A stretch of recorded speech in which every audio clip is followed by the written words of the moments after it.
एक कपल जो अभी एक सफ़र पर निकले हुए, लेकिन अगर मैं ये कहूँ कि इस सफ़र पर वो अभी हैं, उसका कोई अंत नहीं है, तो आपको कैसा लगेगा? जी हाँ, कुछ ऐसे ही आज की कहानी होने वाली है। पर मैं ऐसा क्यों कह रहा हूँ, ये आपको थोड़ी देर में पता चल जाएगा। सारा, जो कि हेनरी की होने वाली पत्नी है, आज वो उसे अपने पिता के घर छोड़ने के लिए जा रहा है, जो लॉस वेगस में है। ज़्यादा समय साथ में बिताने के लिए इन्होंने ड्राइव करके जाने का सोचा, जिससे कि एक दूसरे को और ज़्यादा थोड़ा जान पाएंगे। बातें करते करते ये सफ़र का मज़ा ले रहे हैं, लेकिन तभी इनकी कार से कुछ टकरा जाता है, जिससे कार सड़क के उतर कर नीचे आ जाती है। हेनरी बाहर उतर कर देखने के लिए जाता है कि कौन सा जानवर है वो जो उनसे टकरा है, पर वहाँ तो कुछ भी ऐसा दिखाई नहीं दे रहा है और सारे टायर्स भी अपनी हालत में थे, तो ऐसा कुछ तो लग नहीं रहा है कि कुछ टकरा है। पर इन्हें क्यों महसूस हुआ ये? खैर, बात को इग्नोर करके ये आगे बढ़ जाते हैं। हो सकता है कि ये उनका कोई वहम हो। दूर आगे जाने पर हेनरी ने गौर किया, एक ब्लैक मस्टैंग उनका पीछा कर रही है और काफ़ी तेज़ी से करीब भी आ रही है। इस बारे में उसने सारा को भी बताया। उसने कहा कि हो सकता है कि कोई शैतान बच्चा हो जो रेस लगाना चाह रहा हो, तुम भी अपनी स्पीड तेज़ कर दो। तो हेनरी ने वही किया, उसने भी अपनी स्पीड को बढ़ा दिया। तब उसने उसे आगे जाने का इंडिकेटर दिया, लेकिन वो उसके पीछे ही रहने के लिए आया था लगता है। इस चीज़ को देखकर अब वो थोड़ा परेशान हो जाते हैं। तभी इनके रास्ते में एक गैस स्टेशन पड़ता है, तो ये फौरन उसी पर कार को रोक देती हैं, जिससे वो ब्लैक मस्टैंग आगे निकल जाती है। हालांकि सारा यहाँ नहीं रुकना चाहती, क्योंकि उसे जल्दी से अपने पिता के पास पहुँचना था। लेकिन हेनरी कहता है कि अब वो यहाँ रुक ही गए हैं तो खाना खा कर ही जाएंगे। सारा ने भी उसी बात को मान लिया और दोनों अंदर बैठ गए। बातों के दौरान हेनरी ने सारा से कहा, क्या उसे नहीं लगता कि वो कुछ ज़्यादा ही जल्दी कर रहे हैं शादी को लेकर? मेरा मतलब ये है, अभी तुम्हारे पिता की तबीयत भी नासाज है, तो हमें थोड़ा रुक जाना चाहिए। पर सारा को उसकी ये कही बात मिर्ची जैसी लगती है, क्योंकि उसे अब जल्दी से शादी करनी थी। बात बिगड़ ना जाए उससे पहले वहाँ पर वेट्रेस आ जाती है, तो हेनरी कहता है कि हमें बस पानी दे दो, बाकी ऑर्डर हम थोड़ी देर में करेंगे। वो उन्हें एक वाटर बॉटल दे देती है और साथ में कुछ सिक्के भी, जिनके बारे में पूछने पर पता चला यहाँ का एक रिवाज, ताकि कस्टमर को उन सिक्कों से उस मशीन में डालकर अपना पसंदीदा गाना बजा सके।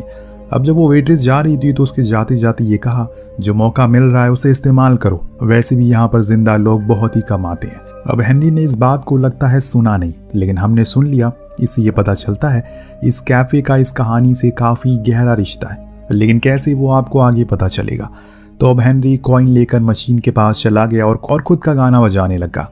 लेकिन इसी बीच हम कैफे के बाहर उसी मस्टैंग को खड़ा देख पाते हैं। उसमें भी सेम वही गाना बज रहा है। अंदर सारा ने कैली को बताया ये गाना खुद हेनरी ने ही गाया, जो सुनने के बाद वो काफ़ी तारीफ करती है। अब दोनों ही कुछ खाना वगैरह पैक करवा लेते हैं और वहाँ से निकलते हैं, क्योंकि सफ़र बहुत लंबा था, उन्हें जल्दी अपनी मंजिल तक पहुँचना है, वरना अंधेरा हो जाएगा। इस बारी कार सारा ड्राइव कर रही थी, उसकी पूरी नज़र सड़क पर थी, लेकिन इस बार एक बार फिर से उनकी कार के नीचे कुछ आ जाता है और ये जानने के बाद उन दोनों की फट जाती है, क्योंकि सारा का कहना था उसकी नज़र एकदम पैनी थी रोड पर। उसने देखा है कि कोई भी नहीं आया, तो एंडी का कहना है वो जाकर देखता है शायद इस बारी कुछ आ गया हो। उधर कैफे में हम ओनर को देखते हैं, जिसके पास कैली आकर बताती है अभी अभी वो दोनों गए हैं यहाँ से, क्या उनके साथ भी वही करना है? तो पास बैठी एक लड़की ने कहा उन्हें छोड़ दो, उनकी कोई गलती नहीं है। पर ओनर कहता है कि हाँ, उस लड़की के हाथ में हम चोट और आंखों में आंसू देखते हैं, जो ये साफ दर्शा रहा है कि ज़रूर किसी बड़ी दुविधा से वो जूझ रही है, लेकिन वो क्या बात हो सकती है ये हमें नहीं पता। खैर, वहाँ बीच सड़क पर दोनों आपस में ही लड़ना शुरू करते हैं, क्योंकि वो इस चीज़ से अब तंग आ चुके हैं और अब इससे सारा भी इरिटेट हो गई है, क्योंकि उसे ये लग रहा है कि वो आगे नहीं बढ़ रहे हैं, बल्कि उसी जगह वापस आ जा रहे हैं जहाँ पहली बार रुके थे। लेकिन हेनरी उसकी बात को नहीं मानता, क्योंकि ये तो मुमकिन ही नहीं हो सकता। इतने में सारा की नज़र पीछे खड़ी उसी ब्लैक कार पर पड़ती है। ये देख हेनरी फौरन उसे चाबी मांगता है, लेकिन सारा इस बार भागने के बजाय उसका सामना करने जाती है। पास जाकर शीशा नीचे करने को कहती है। जब उसने कार के अंदर बैठे शख्स को देखा तो उसकी हालत टाइट हो गई, क्योंकि उसमें एक शैतान जैसा दिखने वाला शख्स बैठा था, जिसे देखने के बाद सारा फौरन कार में आई और तेज़ रफ्तार से उसे भगाने लगी, जैसे मानो वो रेस में है। लेकिन कुछ ही देर में उसे पता चलता है कि उनकी कार का फ्यूल ख़त्म हो चुका है, पर वो रुक नहीं सकते, इसीलिए उसने फिर से उसी कैफ़े के सामने खुद की कार को खड़ी किया, जिससे वो काली मस्टैंग फिर से वहाँ से निकल गई। अंदर जाते ही सारा ने फ़ौरन कैली से कहा, क्या हम आपका फ़ोन यूज़ कर सकते हैं? उसने कहा कि हाँ, क्यों नहीं, ज़रूर करिए। बाहर जाकर उसने फ़ौरन पुलिस को कॉल किया, बताया कि उनके पीछे एक कार बहुत देर से पीछा कर रही है, उसके अंदर एक अजीब सा दिखने वाला आदमी है। तो उन्होंने कहा कि किस जगह पर वो है, अभी वहाँ आने में उन्हें कुछ घंटे लग जाएंगे, इसीलिए अभी वो जहाँ पर हैं वहीं रुके रहें। इस दौरान हमें सामने एक खुलासा होता है, जो फ़ोन कॉल उसने किया वो पुलिस को नहीं बल्कि जॉन को लगता है। इसी कैफ़े का ओनर वो ऐसा क्यों कर रहा है? क्या उसका कोई खास मकसद है? इन्होंने फिर से कैली से कॉइन मांगा, लेकिन इस बारी उसने वो देने से इनकार कर दिया क्योंकि वो सिर्फ एक ही बार मिलता है। तो पास बैठी रूबिका ने कहा, रुको मेरे पास है, मैं लेकर आती हूँ अपनी कार से। तभी अंदर से जॉन आया और उसे बाहर जाने से रोक लिया। उसे देख हेनरी ने अब सारे हालात उससे शेयर किए और कहा कि सड़क पर कोई सनकी आदमी हमारा बहुत देर से पीछा कर रहा है। उसने बोला कि हो सकता है कि वो पागल हो जो तुम लोगों को परेशान कर रहा हो। तो हेनरी उस पर ही भड़क जाता है, आपको मजाक सूझ रहा है, यहाँ वो हमें मारने की कोशिश कर रहा है। तो ओनर उसे शांत रहने को कहता है, यहाँ तक कि उन्हें यहाँ पर ठहरने की इजाज़त भी दे देता है। कहता है कि यहाँ आप अकेले नहीं हैं, हम भी आप लोगों के साथ हैं, इसीलिए डरिए मत, आप सेफ है। अब हेनरी पूछता है कि हम यहाँ दोबारा कैसे आ गए। उसने बताया कि आगे जाकर एक लूप है, हो सकता है कि आप उसमें चले गए और इसीलिए वापस यहाँ आ गए। इतने में सारा बाहर आई और बताया उसने पुलिस को कॉल कर दी, वो कुछ घंटे में हम तक पहुंच जाएंगे।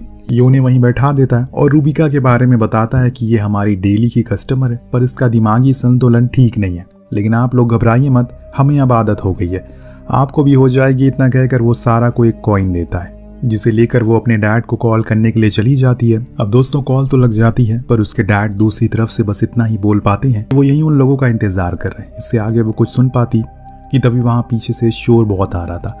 इस दौरान हम जॉन को देखते हैं, जो रूबिका को कैफे के पीछे बने होटल रूम नंबर 17 के सामने ले जाकर खड़ा करता है, लेकिन रूबिका भी कहती है वो तैयार नहीं है। पर जॉन का कहना था कि वो जितना विरोध करेगी उसके लिए चीजें उतनी ही ज्यादा डरावनी हो जाएंगी, पर वो रोते हुए बस यही कहती है, तुम जिस जानवर को खाना खिला रहे हो उसका पेट कभी नहीं भरेगा। पर जॉन उसकी एक नहीं सुना और फेंक दिया रूम नंबर 17 में और बंद कर दिया गेट को बाहर से।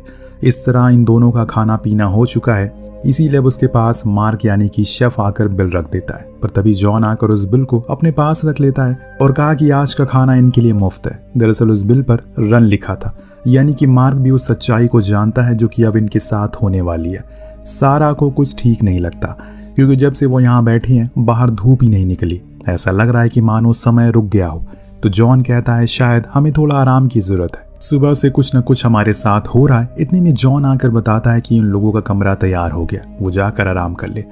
दोनों ही खड़े हो गए, उसके पीछे पीछे जाने लगे। बीच में सारा ने उससे पूछा, क्या आपको और भी लोगों से उसकी काली कार की शिकायत मिली है? जॉन ने कहा कि तुम खामखा चिंता में हो, उसे भूल जाओ, चलो कमरे में आ जाओ, ऐसा कुछ भी नहीं है। अब यहाँ सारा को फिर से कुछ अजीब लगता है।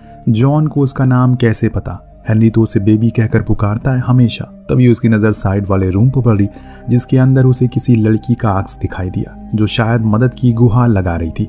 ये चीज़ वो हेनरी को भी दिखाती है। दोनों को भी अब कुछ ठीक नहीं लग रहा है। वहीं जॉन बार बार उससे कह रहा होता है कि आप रूम में आ जाओ, बाहर मत खड़े रहो, जिससे अब इन्हें समझ में आ गया कि ज़रूर कुछ न कुछ गड़बड़ है।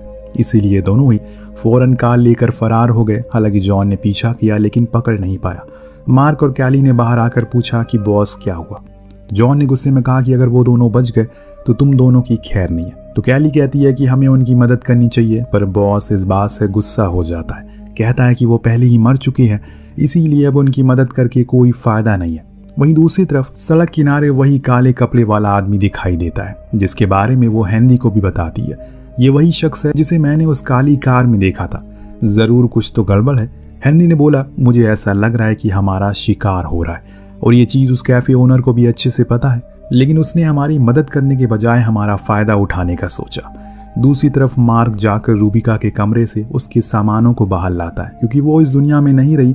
लेकिन जब मार्क उसके सामानों को देखता है तो उसे अपने इस काम पर घिन आने लगती है। उसकी आत्मा अब उसे इस काम को और करने की इजाज़त नहीं दे रही थी। वो जाकर बॉस से मिला और कहता है कि उसे काम यहीं रोक देना चाहिए, पर जॉन का कहना था उनका यही काम है और ऐसे ही सब कुछ चलता रहेगा। उधर वो दोनों अपनी कार को भगाए जा रहे हैं, तभी सारा के फ़ोन पर उसके डैड की कॉल आती है। जब उसने उसे उठाया, उस तरफ से कुछ अजीब सी आवाज़ें आ रही हैं, जो उनकी कार के रेडियो में भी सुनाई दे रही है, और ये चीज़ दोनों को और अजीब लगती है। एक बार फिर से उनके कार के नीचे कुछ आता है, लेकिन इस बारी वो रुकते नहीं, बल्कि स्पीड को और तेज़ करते हैं। तभी उनके पीछे एक बारी फिर से वही काली मस्टैंग आती है, तो उन्होंने कार को और तेज़ कर दिया। बस भागे जा रहे हैं ये दोनों। कुछ दूर जाने पर इन्हें फिर से वही कैफ़े दिखा, जिसके बाहर ये तीनों खड़े थे। ये सब कुछ देख रहे थे, जिस दौरान मार्क ने कहा कि उसे लगता है कि ये लोग बच जाएंगे, क्योंकि इस बार इन्होंने हिम्मत दिखाई है। पर जॉन को ऐसा नहीं लगता खैर अचानक सारा ने ब्रेक लगा दी, जिससे वो काली मस्तान आगे चली गई। इन्होंने कार को मोड़ दिया, फिर दूसरी साइड जाने लगे। कुछ समय के बाद जब पीछे देखा तो वहां वो कार नहीं थी। इसी बीच हेनरी गौर करता है कि जब से वो निकले हैं तब से एक ही टाइम हो रहा है, पर सच्चाई में वो कई घंटे से इस कार को ड्राइव कर रहे हैं। कहीं हम समय के लूप में तो नहीं फंस गए, पर दोनों के पास इसका कोई जवाब नहीं था। उन्हें बस किसी तरह करके इस जगह से बाहर जाना था, पर सारा को नहीं लगता ऐसा कुछ होगा, क्योंकि पिछले 3 घंटे से एक सड़क पर वो गाड़ी चला ही जा रहे हैं। हालांकि इस बारी तो उनके रास्ते में ना ही कोई कैफे आया और ना ही कोई काली कार, लेकिन फिर भी उन्हें ऐसा लग रहा है कि वो एक रोड पर हैं। पर हेनरी का कहना है वो सही है, बस उन्हें कार की स्पीड को मेंटेन रखना है। इसीलिए दोनों ही बारी बारी करके ड्राइविंग सीट चेंज करते रहते हैं और चलते रहते हैं।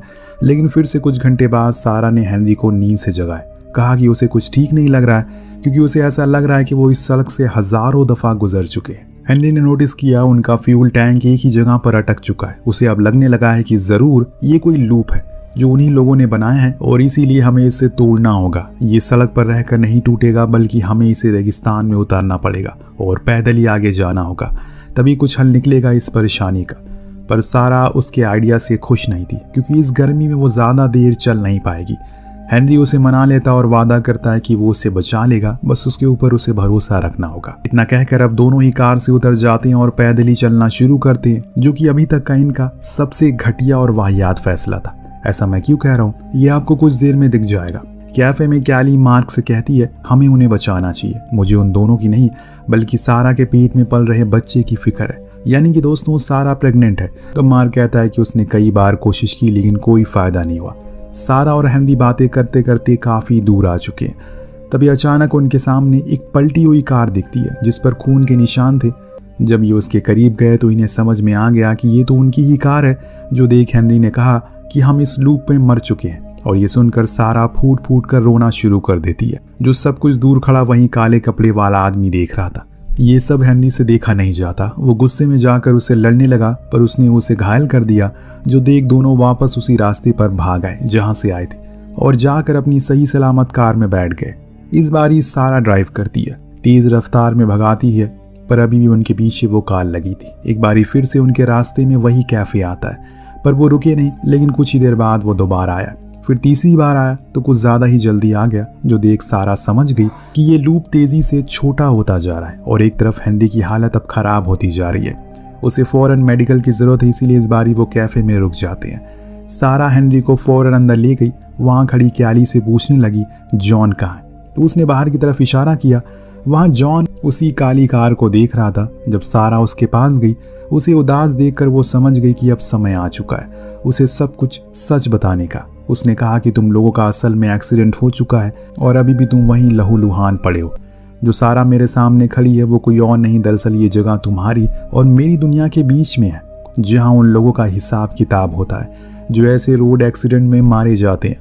हम लोग उनकी मदद करते हैं, उन्हें आखिरी बार उनकी पसंद का खाना खिलाते हैं, फिर एक अच्छी नींद के लिए जगह भी देते हैं। तो सारा ने पूछा क्या वो फिर काली कपड़े वाला इंसान हमें लेने के लिए आया है? उसने कहा कि हाँ, वो तुम लोगों की मदद के लिए ही आया है यहाँ पे। सारा के चेहरे का रंग उतर गया। जो देख जॉन ने बताया कि अभी तुम्हारे पास एक चांस है, क्योंकि तुम्हारे पेट में जो बच्चा है वो जिंदा है और हेनरी भी जिंदा है। इतने में हेनरी को होश आ गया। जो कैली से पूछता है क्या वो मर चुका है? उसने कहा कि नहीं, लेकिन हाँ धीरे धीरे तुम मर जरूर रहे हो। उधर जॉन सारा को बताता है कि हमारे ऊपर वो काले कपड़े वाला दबाव डाल रहा है, लेकिन हमारे बीच सिर्फ तुम दोनों को ले जाने की बात हुई थी, ना कि तुम्हारे बच्चे को। वो भी जिंदा है। अगर इस दुनिया में वो आया भी तो तुम्हारे बिना क्या करेगा? इसीलिए तुम्हारे पास अभी एक मौका है खुद को और अपने पति को बचाने का। इतने में वहां पर मार्क आ जाता है, जो उससे सारा की कार की चाबियां मांगता है, जो कि जॉन उसके हाथ से छीन कर उसे दे देता है। फिर जॉन जाकर अपने बॉस से बात करता है और बताता है कि हमारे बीच सिर्फ उन दोनों की बात हुई थी, लेकिन उसके पेट में बच्चा है और मैं ऐसी गलती नहीं करूंगा। उसने कहा कि ठीक है, तुम्हें जो ठीक लगता है वो करो। जॉन ने मार्क को एक इशारा किया, जो कार लेकर निकल गया। ये देख काले कपड़े वाला आदमी गुस्से में आ जाता, क्योंकि उसे लगा कि ये लोग उन्हें बचाने की कोशिश कर रहे हैं, इसीलिए वो भी मार्क के पीछे पड़ गया। लेकिन अचानक मार्क ने कार को घुमा दिया और उसकी तरफ तेजी से आने लगा। दोनों की टक्कर होना लाजमी थी, लेकिन मार्क को पता था कि अगर ये जिंदा रहा तो वो दोनों जिंदा नहीं रह पाएंगे। इसीलिए वो पूरी स्पीड से कार को ठोकर मारता है, जिससे वो काले कपड़े वाला आदमी मर जाता है और मार्क की भी मौत हो जाती है। और इसी के साथ ये कहानी यहीं पर समाप्त हो जाती है। असल में दोस्तों इस कहानी में दिखाया गया है सारा और हेनरी का पहले एक कार एक्सीडेंट हो गया था, लेकिन उसमें वो पूरी तरह से मरी नहीं, उनकी आखिरी सांसें चल रही थी, इसीलिए उनकी आत्मा यही इसी लूप में आसपास भटक रही है। लेकिन जब इन्हें पता चला कि सारा के पेट में बच्चा है तो उन्होंने उसे ले जाने का एक मौका दिया और उस काले कपड़े वाले को ही मार दिया। यानी कि जो ले जाने वाले आया था वो नहीं रहा, और हाँ, जो कैफे के पीछे होटल था वहाँ इन लोगों को आत्माओं की मुक्ति दिलाई जाती है। तो कुछ इस तरह से आज की कहानी थी, मतलब कि ये होटल, ये कैफे इस दुनिया और उस दुनिया के बीच का रास्ता। तो आपको कहानी कैसी लगी हमें कमेंट करके जरूर बताइएगा। मिलते हैं अगली वीडियो में। Thank you so much watching. Peace out.